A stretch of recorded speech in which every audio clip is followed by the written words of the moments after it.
Salut et bienvenue dans cette vidéo où nous allons nous initier au langage Liquid, qui est le langage de template de Shopify. En gros, c'est grâce à lui que nous pouvons afficher les données, le contenu, faire des conditions et prendre en compte les différents réglages et paramètres d'un thème. C'est d'ailleurs un langage que Shopify a spécialement créé en même temps que Shopify. Ce langage a été créé et écrit en Ruby on Rails, qui ressemble pour vulgariser en quelque sorte à du Twig pour Symfony. Donc on va rentrer directement dans le vif du sujet. On va se rendre dans boutique en ligne, action, on va se remettre sur notre thème.liquid, hop, liquid normalement, et on va commencer à comprendre un petit peu la syntaxe. Donc vous allez voir, par exemple dans votre thème.liquid, des choses comme ça. Vous voyez ici une accolade ouvrante, un pourcentage et quelque chose à l'intérieur, ensuite un pourcentage et une accolade fermante. Alors lorsqu'il y a des tirets, ça veut dire qu'il n'y aura pas d'espace interprété dans le template. On peut très bien l'écrire comme ça ou comme ça. Généralement, nous, on ne va pas s'embêter à mettre des petits tirets comme ça. Ça rend un peu plus complexe la compréhension et en fait, ce n'est pas vraiment utile. Donc si jamais vous rencontrez ce cas de figure, vous savez que c'est exactement la même chose que sans les petits tirets. Donc vous voyez qu'ici, c'est un if, donc il y a des conditions. Donc c'est des conditions d'affichage. Dès qu'on aura une accolade ouvrante, un pourcentage et des choses à l'intérieur, ça va faire ce qu'on appelle du traitement ou des conditions d'affichage pour pouvoir mémoriser des choses, etc. Mais lorsqu'on va vouloir recracher quelque chose, donc afficher des données, vous voyez qu'ici, on va afficher le titre de la page. À ce moment-là, on aura une double accolade ouvrante et une double accolade fermante. Donc, gardez bien en tête que lorsqu'on a double accolade ouvrante, double accolade fermante, on va afficher quelque chose. Lorsque c'est accolade ouvrante, pourcentage, pourcentage, accolade fermante, c'est lorsqu'on va faire un traitement. Donc nous, on va commencer ici. Je vais d'abord vous apprendre comment créer un commentaire, c'est tout simple. On va se mettre, hop. Donc on va apprendre à créer un commentaire. Donc est-ce qu'on en a? CTRL F, comment. Non, on n'en a pas. On va se mettre comme ça. Donc accolade ouvrante, pourcentage, comment, pourcentage, accolade fermante. Pour le fermer, ça va être assez simple en fait. On recopie la même chose. Et souvent, il y a juste besoin de mettre un AND. AND quelque chose. Là, c'est AND commande. C'est la fin du commentaire. Et ici, on va par exemple écrire quelque chose ici. Ceci est... Et le commentaire, on va mettre là. Commentaire. On va le reprendre. On va le mettre ici. Et trois petits points. Donc on enregistre. Et on va regarder un petit peu ici. Ceci est... Et on n'a pas d'autre commentaire. Pourquoi? Parce qu'il a été commenté. Donc c'est pratique si vous voulez commenter vos choses. C'est pratique lorsque vous voulez faire des tests ou des codes de mettre un petit commentaire comme ça pour bien vous repérer. Du style, on commence le cours. Hop, comme ça vous savez que ici vous allez commencer votre cours et vous pouvez vous repérer. Alors on va commencer par les variables. Les variables, c'est tout ce qu'il y a, par exemple, vous voyez ici, on assigne quelque chose, donc on assigne une variable, meta-tag, qui va contenir des informations. Donc vous vous rappelez, on va commencer par une accolade, on va mettre des instructions, hop, et on ferme. Et on va dire tout simplement, j'assigne, qu'est-ce qu'on va mettre comme variable? Bon, la variable Toto est égale à super Toto. Je suis vachement inspiré. À ce moment-là, on a fait le traitement, cette variable est mémorisée, et lorsqu'on va en avoir besoin dans le contexte, bien sûr dans le thème.liquid ici, on va pouvoir le réafficher. Pour le réafficher, on va faire accolade, double accolade ouvrante, double accolade fermante. Ici, on va mettre tout simplement notre Toto. Et on enregistre. Ce qui fait que maintenant, on a super Toto. Pourquoi? Parce qu'on a affiché la variable qui contient notre valeur super Toto. Donc maintenant, on va parler de tout ce qui est conditions. Les conditions pour savoir si telle valeur est égale à une telle valeur, etc. Donc toujours pareil, hop, on est dans un traitement. Donc on va voir le if. Donc je vais vous apprendre que le if, si jamais je vais vous mettre les liens de la documentation, où vous avez tout, donc la Bible, hop, vous voyez, liquide, vous avez l'introduction, les opérateurs, vous avez tout ça. Donc je vous montrerai la doc, et ici vous avez une Bible, une petite Bible très pratique pour savoir comment faire les choses. Tout ce qu'il est possible d'avoir dans différents templates. Donc j'y reviendrai plus tard. Donc on va faire une condition, if Toto est égal par exemple à super Toto,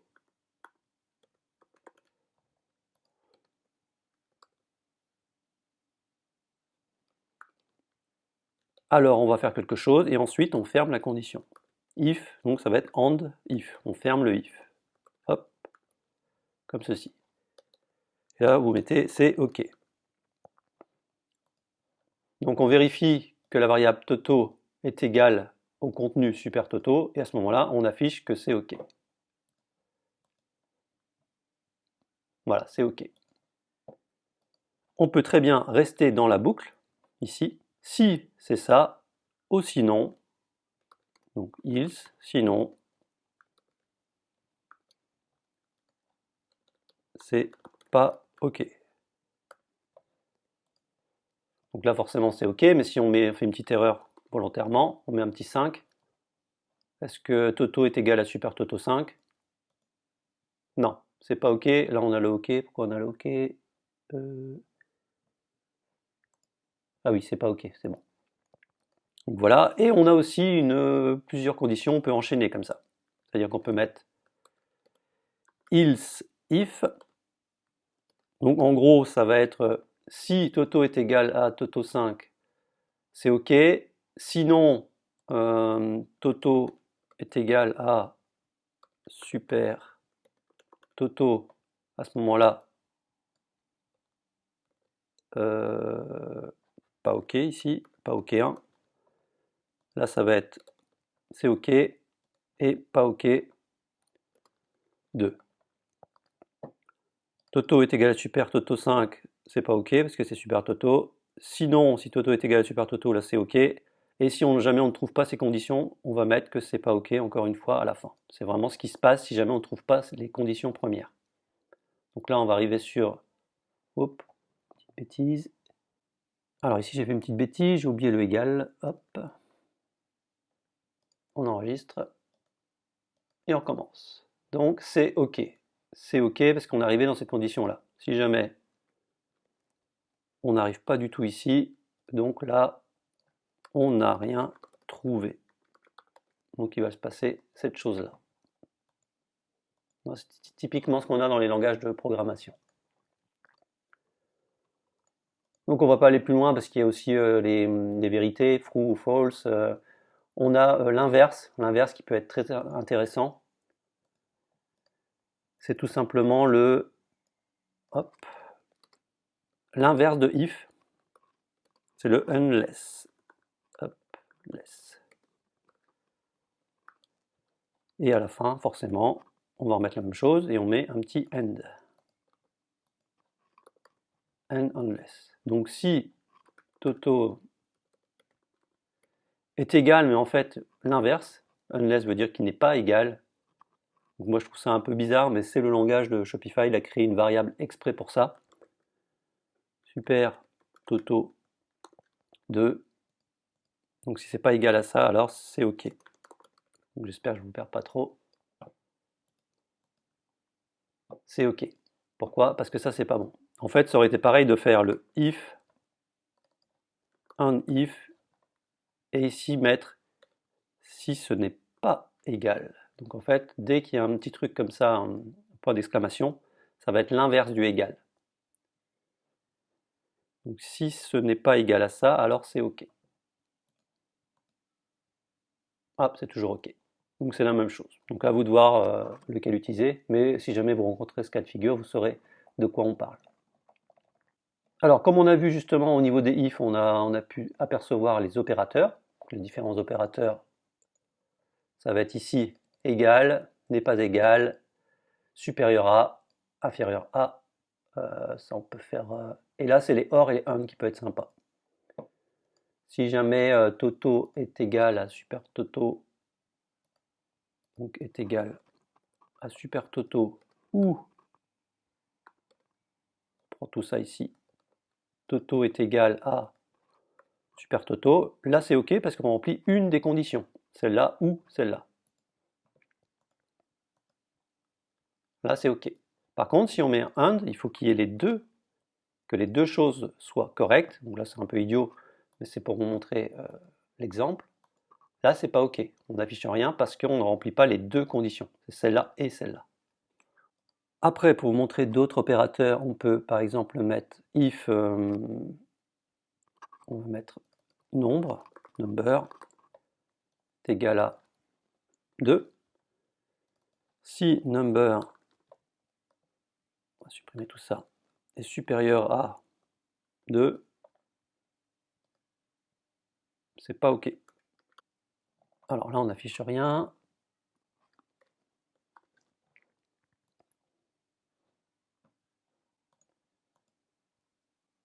Là, on n'affiche toujours rien parce que c'est pas vrai. Donc en fait, là, si le nombre est inférieur à 3, là, c'est OK. C'est OK. Parce que le number est inférieur au 3. Donc il y a également la possibilité de faire des égales. Donc si c'est inférieur et égal, là c'est un petit peu plus compliqué, donc ça veut dire que c'est pas strictement inférieur à 3, mais que c'est inférieur à 2 ou égal à 2 en fait, ben là ça sera toujours OK. Voilà, on est toujours bon. Donc je vous rassure, après on regardera un petit peu ce qui se passe dans les fichiers, dans les templates. On va voir des choses un petit peu moins abstraites. On a aussi la possibilité de faire des filtres, donc là je vous laisse un petit peu voir parce que c'est un petit peu spécifique. On a tout ça de filtres pour faire un traitement en fait sur les données. On peut mettre un texte par exemple en capital. On peut faire des formats de date, de sélectionner des éléments, etc., etc. On peut par exemple faire ici ça va être texte. On va mettre un texte comme ça. Mon super texte ultra long. Et ici, on va mettre, hop, on va virer tout ça, on va faire de l'affichage, texte, et ici, on va mettre un pipe. Donc moi, c'est mage option L sur Mac. Après, je crois que c'est Alt GR 6, je crois, sur Windows. Vous trouvez votre pipe, sinon pipe sur Windows. Et là, vous allez mettre par exemple, truncate. Donc on tronque le mot à, là on tronque le mot à, par exemple, 15 caractères. Ça peut être sympa. Donc ça peut être sympa. Hop, là on actualise. Vous voyez 1, 2, 3, 4, 5, 6, 7, 8, 9, 10. Alors, on a oublié de compter les espaces. 1, 2, 3, 4, 5, 6, 7, 8, 9, 10, 11, 12. Il est un petit peu plus loin parce qu'en fait il calcule si on s'arrête sur l'intégralité du mot ou pas. Il ne va pas couper en plein milieu d'un mot. Donc là, il n'a pas réussi à aller jusqu'à 15, donc il va couper avant, tout simplement. Donc ça, c'est ce qu'on appelle des filtres. Dès qu'il va y avoir un petit pipe comme ça et un filtre, il y aura une donnée ici, ou pas, après ça dépend des filtres. Et ça peut être sympa de regarder un petit peu la documentation et de faire vos propres essais. Donc si on regarde si on a un pipe, vous voyez qu'ici, on a aussi un pipe. Là, ça va chercher un script avec quelque chose, un filtre déjà prédéfini qui va déterminer le chemin, par exemple, du fichier JS. Vous voyez qu'ici, on a un pipe aussi. On a également ici un pipe. Voilà, il y a le escape ici.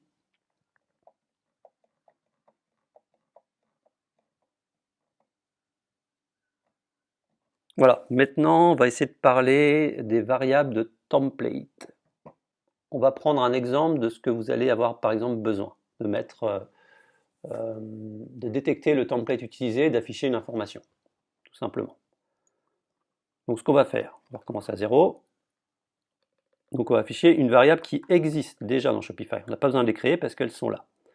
Par exemple, template, et hop, et on referme. Donc on va afficher le template utilisé. On voit qu'ici c'est l'index. L'index, c'est la page d'accueil.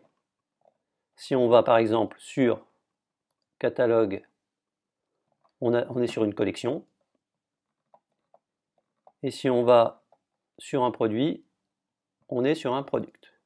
Donc là, l'idée, c'est de faire une condition. Donc on va remplacer ça par ça. Hop. on va dire si le template est égal à index, qu'est-ce qui va se passer? Donc on va fermer notre if.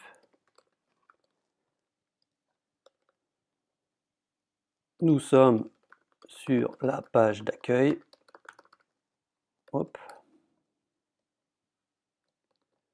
Après, on va dire sur la page panier, par exemple, sur la page produit, et sur la page, par exemple, collection. Hop. Donc maintenant, on va s'amuser un petit peu avec nos else qu'on a vu tout à l'heure. Donc on va avoir un else if. Donc bien sûr, dans les différents langages, on n'a pas ça, hein. Souvent c'est else if ou else if tout attaché. Là, bizarrement, sur Shopify, c'est comme ça. Bon, voilà, pourquoi pas. Donc on va reprendre. Sinon, si c'est carte pour le panier, si c'est la page product sur un des produits,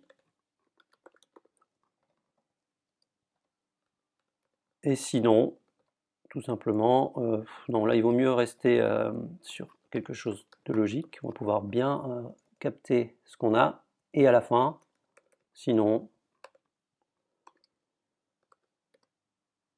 else, je ne sais pas où je suis. Voilà. Donc là, on enregistre et on va un petit peu regarder tout ça. Nous sommes sur la fiche produit, correct? Parce qu'on est sur un produit ici. Donc j'aurais dû virer un petit peu tout ça. Je pense que je vais le virer justement pour pas que ça nous embrouille. Notre conteneur avec nos tests. Hop. Pas la diff parce que ça j'en ai besoin. On va prendre tout ça. Hop. On va le mettre en bas.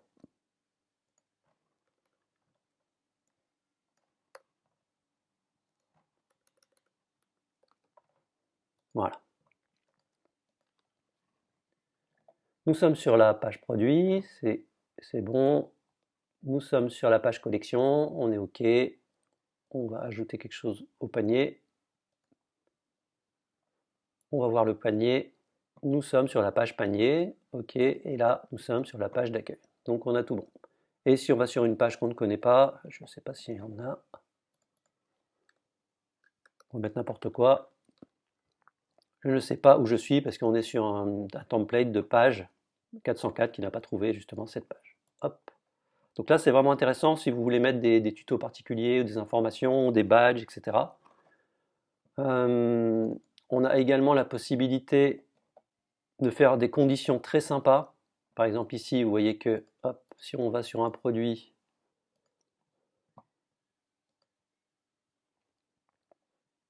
on a le produit 1 ici. Donc vous voyez qu'ici c'est produit 1.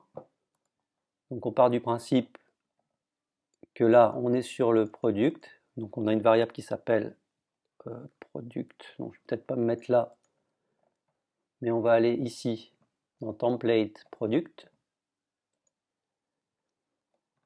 Vous voyez qu'ici il y a une section qui appelle le product template. Donc là on commence à aller plus en profondeur dans l'arborescence. Moi je vais rester là pour le test. Et ici on a des variables de template. On est sur la page product, donc on a product. Ici on va mettre par exemple product handle. Donc c'est l'URL en gros, le slug du produit. Vous voyez qu'ici on a alors où est-ce que c'est? Ah ben il est affiché ici. Produit 1. Donc c'est l'URL qui est ici, produit 1. Moi ça ne me va pas trop. Je vais me mettre en haut ici.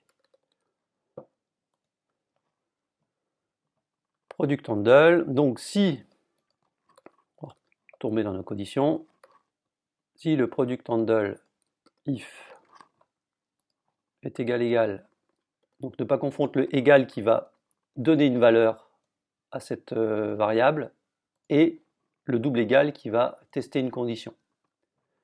Si c'est égal à product 1, à ce moment-là, on va afficher quelque chose. Bon, moi j'ai la flemme, je pointe le if ici, hop. On va afficher par exemple une image, img, comme on a vu en HTML, hop, hop. Alt égale vide, parce qu'il n'y a pas d'élément important qui va définir cette image, c'est juste une image de design. Donc il est important pour Google de mettre que c'est une image vide pour ne pas la référencer, parce que ça ne sert à rien. Et on va aller chercher dans paramètres, fichier, une image qu'on a mis ici, celle-là, CTRL C ou commande C, et on va se mettre dans le SRC ici. Donc si vous n'avez pas vu ça, je vous invite à regarder la vidéo que j'ai faite sur les bases du HTML. Hop. CTRL A, CTRL C, hop, et on enregistre. Ce qui fait que maintenant,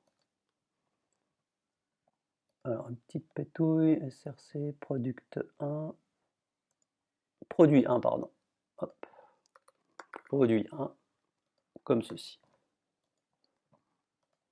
Donc là, on va avoir une image, hop, sympa, un petit banner, mais si on va sur les autres produits, eh ben, on ne l'a pas. Parce que la condition ne se fait que sur le produit 1. Et comme ça, vous allez pouvoir enchaîner et faire des choses assez sympas et personnaliser, sans builder, vos fiches produits ou vos pages, etc. Donc vous pouvez soit faire ça à chaque fois, ou utiliser les heels, c'est plus propre comme avec des heels, mais après c'est vite le bordel, donc vous pouvez faire produit 2, vous allez afficher autre chose, test. Là, on va avoir un mot test ici, mettre une autre image à chaque fois, etc. Alors ensuite, qu'est-ce qu'on va pouvoir faire? On va se revenir ici, on va essayer d'afficher par exemple un produit, aller chercher un produit, peu importe dans quel template on se trouve. Donc on va se mettre dans le template.liquide, on va afficher hop, une variable de template qui s'appelle allProduct. Donc on va aller chercher tous les produits. Et dans tous les produits, on va faire un truc comme ça. C'est un tableau de données. Et ici, on va aller chercher produit 1. Ici, on va aller chercher le titre, le title. Et hop, on enregistre. Alors par contre, il faut se remettre sur la page d'accueil. Hop. Alors produit 1, vous voyez que le produit 1, c'est le titre de notre produit. Pour ne pas s'embêter, on va virer tout ça. Donc pourquoi? Parce que j'ai été chercher dans tous les produits le handle produit 1 et le titre. Dans la variable produit, il y a le titre.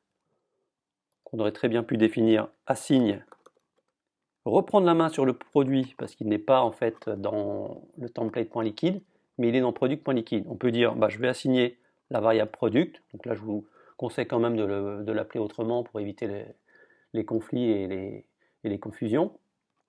Donc par exemple myProduct est égal allProduct, comme ça, sans rien. Donc là c'est un assigne, attention, c'est un traitement, donc on n'est plus dans de l'affichage, on met les pourcentages.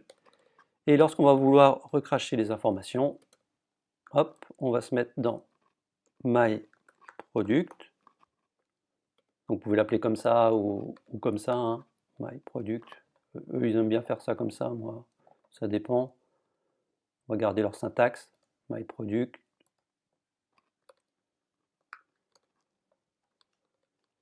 Ou alors myProduct. Voilà. Et là, on va afficher par exemple le title.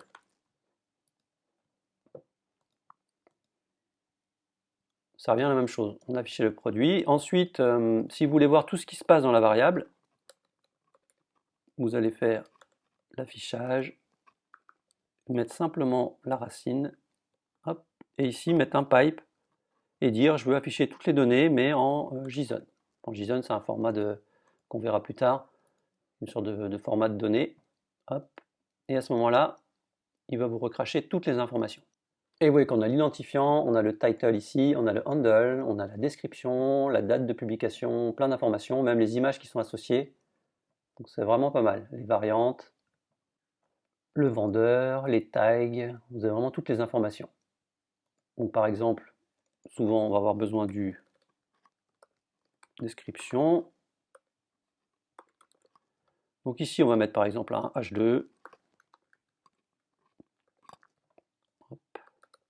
H2. Ici, ça va être un paragraphe. Oh non, pas un paragraphe, parce qu'il y a déjà des balises sûrement dans l'éditeur de Shopify. Div, qu'on va appeler classe content. Et on ferme.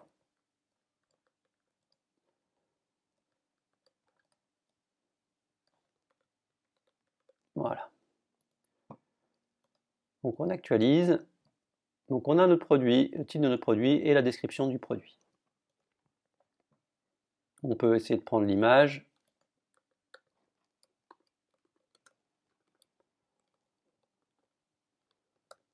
Featured, je crois que c'est image, mais ça va peut-être pas fonctionner comme ça d'un coup.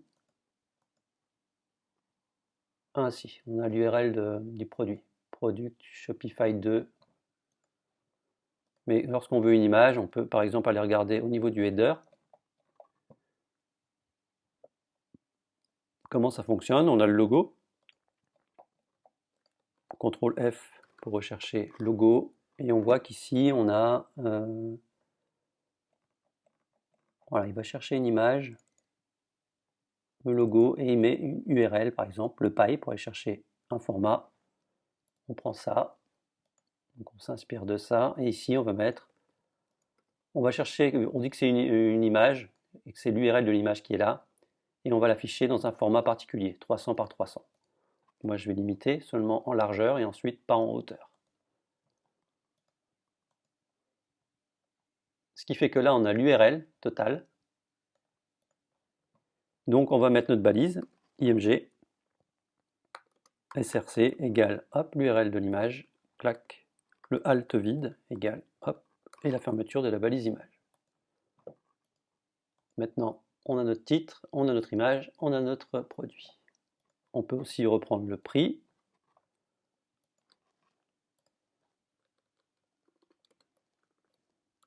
Donc, my product price. On voit que c'est A. Attention, parce que c'est le prix vraiment sans les virgules, sans les centimes. Enfin, c'est en centimes en gros. Donc pour pouvoir faire un traitement de price, il y a un pipe qui s'appelle monnaie. On dit que c'est un format de type prix. Et à ce moment-là, vous voyez, il va mettre la devise et le bon petit point où il faut. Après, il y a monnaie without currency, sans la devise. Ça n'y aura pas la devise. Il y a plein de petits tips comme ça que vous pouvez retrouver dans les documentations. Vous pouvez également constater qu'on a des variables de template, comme j'ai dit tout à l'heure. Le product, quelque chose ici, product ID, title, on a tous les types ici. Comme ça, vous pouvez vous repérer. Donc, notre fameux all product qui est là aussi. Et vous avez pour chaque template, donc blog, ID, etc., etc. Article, ID, toujours le même principe. On a à peu près les mêmes champs, la même nomenclature, les pages, auteurs, etc., etc. Alors, je pense que je ne vais pas aller plus loin. On peut peut-être faire un petit tour d'horizon du product template pour voir un petit peu ce qui se passe. Vous voyez qu'ici on a un commentaire avec quelque chose ici. Là on assigne des valeurs, donc la variante principale, ça sera celle du produit en question, et ça sera la première variante qui sera sélectionnée. Ici on fait un zoom, la zoom du produit, on aura une taille de 1024 sur 1024, quand on va passer la souris sur la petite image, je présume.